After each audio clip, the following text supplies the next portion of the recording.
नमस्कार दोस्तों, शमिष्ठा पनोली जो इन दिनों सोशल मीडिया पर चर्चा का विषय बनी हुई है और इन्हें लेकर एक हैशटैग चलाया जा रहा है ऑल आइज ऑन शमिष्ठा। अब सबसे बड़ा सवाल ये उठता है कि इतना ज्यादा ये चर्चा में क्यों है। दरअसल कुछ समय पहले इन्होंने अपना एक वीडियो पोस्ट किया था यूट्यूब पे और वीडियो पोस्ट करने के बाद वो वीडियो रातों रात वायरल हुआ और वायरल होने के बाद कुछ समय बाद इन्होंने उस वीडियो को डिलीट कर दिया और डिलीट करते से ही इन्होंने लोगों से माफी मांगी और माफी मांगने के बाद भी पश्चिम बंगाल की पुलिस आती है गुरुग्राम के अंदर और वहां से इन्हें अरेस्ट करके 14 दिन की हिरासत में लेकर पश्चिम बंगाल चली जाती है। अब सबसे बड़ा सवाल आपके माइंड में ये आया होगा कि यह शमिष्ठा पनोली है कौन। दूसरा सवाल ये आता है कि शमिष्ठा पनोली ने उस वीडियो में आखिरकार ऐसा क्या बोल दिया कि कलकत्ता की पुलिस गुरुग्राम तक आ पहुंची और यहां से गिरफ्तार करके लेके चली गई। तो आइए जानते हैं इनके बारे में। मेरा नाम है अंजलि और मैं आप सभी का स्वागत करती हूं एग्जाम नारी के यूट्यूब प्लेटफॉर्म पर। देखिए, अभी कुछ समय पहले जम्मू कश्मीर के पहलगांव में आतंकवादियों का हमला हुआ और हमला होने के बाद में भारत सरकार के द्वारा, भारतीय सेना के द्वारा ऑपरेशन सिंदूर चलाया गया और ऑपरेशन सिंदूर अभी स्थगित है, पर सोशल मीडिया पर ऑपरेशन सिंदूर को लेकर अभी भी चर्चाएं हैं। भारत पाकिस्तान के लोग आपस में लड़ाने में लगे हुए हैं। अब इसी बीच पाकिस्तान का एक नागरिक, एक इन्फ्लुएंसर एक वीडियो बनाता है जिसमें ऑपरेशन सिंदूर को लेकर हर कुछ बातें वो बोल देता है और वही वीडियो देखकर इनको गुस्सा आ जाता है, मतलब शमिष्ठा पनोली को गुस्सा आ जाता है कि कोई भी व्यक्ति ऐसे कैसे बोल सकता है।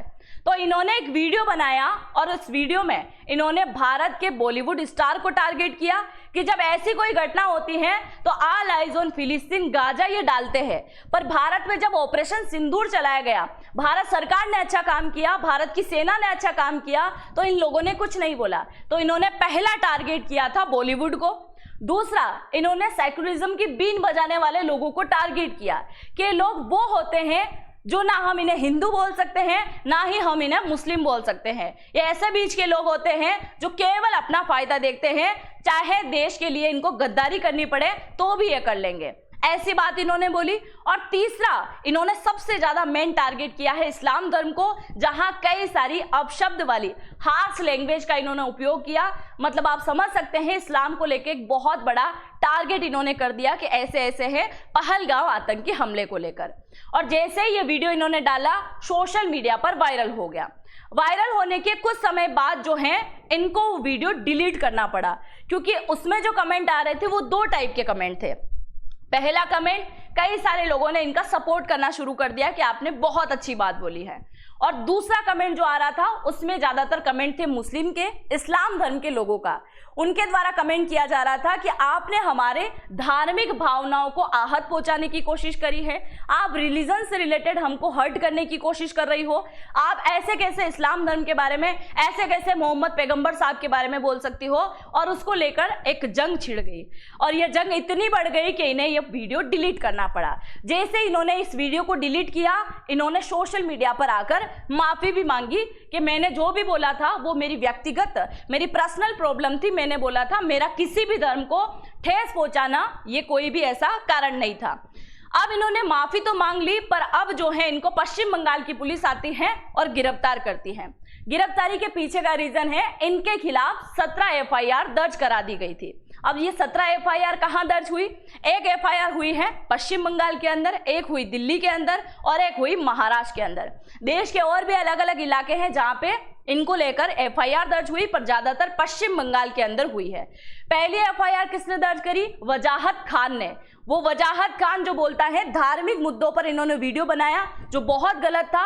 और अभी अगर आज की बात करूं मैं, तो आज वजाहत खान भी फरार है, क्योंकि उन्होंने भी हिंदू धर्म को लेकर टारगेट किया, जिसको लेकर उनके ऊपर सवाल उठा दिए गए और उनके पिता ने एफआईआर दर्ज कराई कि इसके खिलाफ एफआईआर दर्ज कराने के बाद में वो भी गायब है, वो भी नजर नहीं आ रहे, क्योंकि वो खुद एक कट्टरपंथी इंसान है।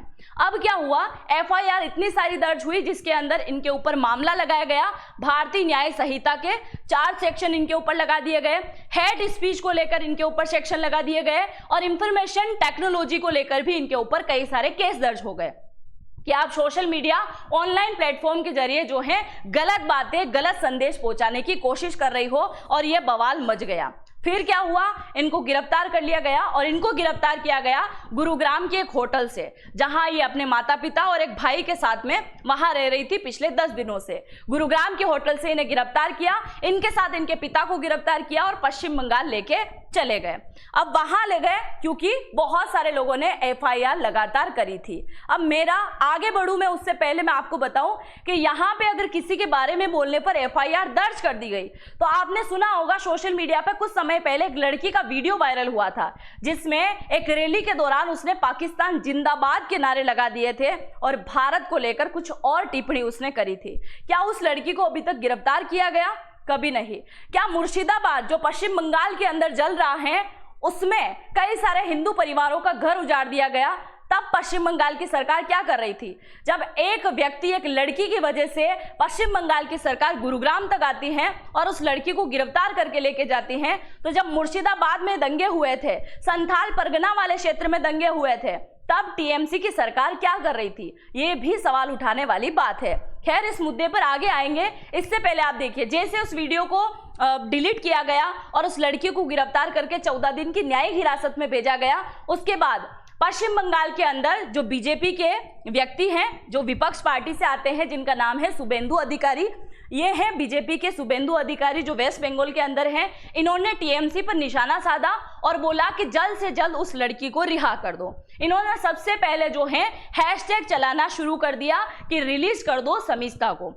ठीक है, जैसे इन्होंने ये सोशल मीडिया पर पोस्ट किया, उसके बाद में समिस्ता पनोली के लिए डच, जो कि हॉलैंड के अंदर जो डच है, वहां के एक लीडर है, उनके द्वारा भी सोशल मीडिया पर पोस्ट किया गया और उन्होंने सबसे पहले ये पोस्ट किया था ऑल आइज ऑन समिस्ता। मतलब ये एक ऐसे व्यक्ति हैं, एक ऐसे इन्फ्लुएंसर हैं जो कई बार जो है लोगों को लेकर बातचीत करते हैं और भारत में क्या चल रहा है उनसे रिलेटेड ये वीडियो भी बनाते हैं। तो इन्होंने इस लड़की को लेकर ये सारे वीडियो पोस्ट कर दिए। मतलब ये एक इंटरनेशनल मुद्दा भी बन चुका है। दूसरा, आगे बढ़ने से पहले टीएमसी सरकार के ऊपर बीजेपी ने बहुत ज्यादा तंज कसना शुरू कर दिया है और यहां तक कि कंगना रनौत के द्वारा भी बयानबाजी दी गई है। और यहां अगर हम बात करें पवन कल्याण के द्वारा क्या कहा गया, तो पवन कल्याण जो है आंध्र प्रदेश के उप मुख्यमंत्री हैं, इन्होंने भी समिस्ता को रिलीज करने की बात करी है। साथ ही अगर हम कंगना रनौत की बात करें तो इन्होंने कहा है कि आजकल की जो जनरेशन है,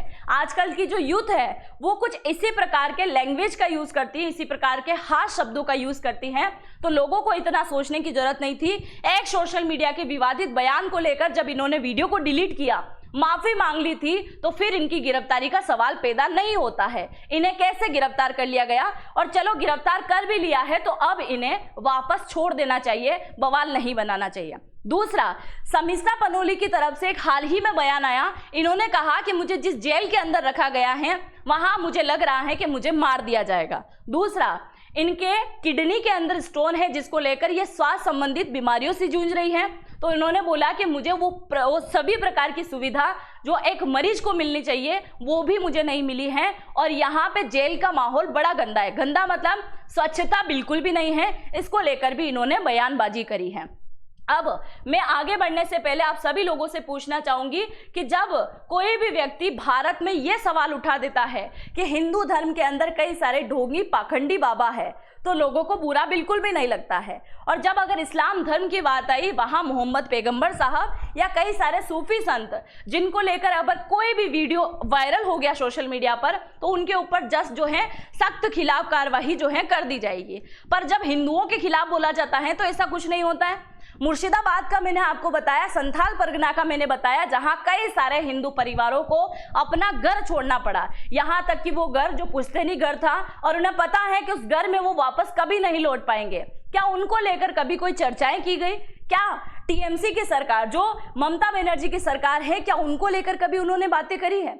अभी कुछ समय पहले इनके नेता के द्वारा कई सारे महिलाओं का रेप कर दिया गया, क्या उनको इन्होंने अभी तक जेल में डाल दिया? एक ऐसा गांव था जहां पे टीएमसी का जो नेता है वो रातों रात कई सारी महिलाओं का रेप करता था, उसके गुंडे जाते थे, उठा के लेके आ जाते थे और उन महिलाओं की हालत बेस से बदतर कर दी थी। तो क्या उनके खिलाफ कोई एफआईआर दर्ज करवाई इन्होंने? अब सबसे बड़ी सोचने वाली बात यह है कि इतना बड़ा गुनाह था इनका, मतलब कोलकाता पुलिस जो है गुरुग्राम तक आके अरेस्ट करके लेके जाती है। कुल मिला के हम ये बोल सकते हैं कि अभी जो पनोली है इनको सीधा सा पायल रोहतंगी से संबंधित जो है रिलेट किया जा रहा है। पायल रोहतंगी जो हर बार गांधी परिवार, नेहरू जी को लेकर टारगेट करती है, उनसे रिलेटेड कई सारे वीडियो बनाती हैं जो सोशल मीडिया पर चर्चा का विषय था, और कुछ समय बाद उनके सारे अकाउंट जो है ब्लॉक कर दिए गए और उनके खिलाफ भी कई सारी एफआईआर दर्ज करा दी गई। जब भारत के प्रधानमंत्री के खिलाफ बोला जाता है, भारत सरकार के खिलाफ बोला जाता है, तो लोग चुप्पी साधे बैठे हुए, और अगर कोई विपक्ष की पार्टी से रिलेटेड बात कर दी जाती है तो लोगों में इतने अंगारे कहां से फूट आते हैं, ये तो एक सोचने वाली बात है। बाकी आप अपनी व्यक्तिगत राय जरूर से लिखिएगा, क्या यहाँ पे शमिष्ठा पनोली सही है या टीएमसी की सरकार जिन्होंने गिरफ्तारी के लिए उनको यहां तक भेज लिया वो सही है। जो भी आप सोचते हैं जरूर से लिखिएगा, क्योंकि इनके वीडियो से रिलेटेड जो भी बातचीत इन्होंने बोली थी वो सब कुछ मैंने आपको बताई है। अगर आप चैनल पे पहली बार आए हैं तो चैनल को जरूर से सब्सक्राइब कीजिएगा, बेल आइकन को हिट करना बिल्कुल भी मत भूलिएगा, ताकि इसी प्रकार के वीडियो का इंफॉर्मेशन सबसे पहले आपके पास में पहुंच सके। हम मिलते हैं नेक्स्ट वीडियो में, तब तक के लिए जय हिंद, जय भारत।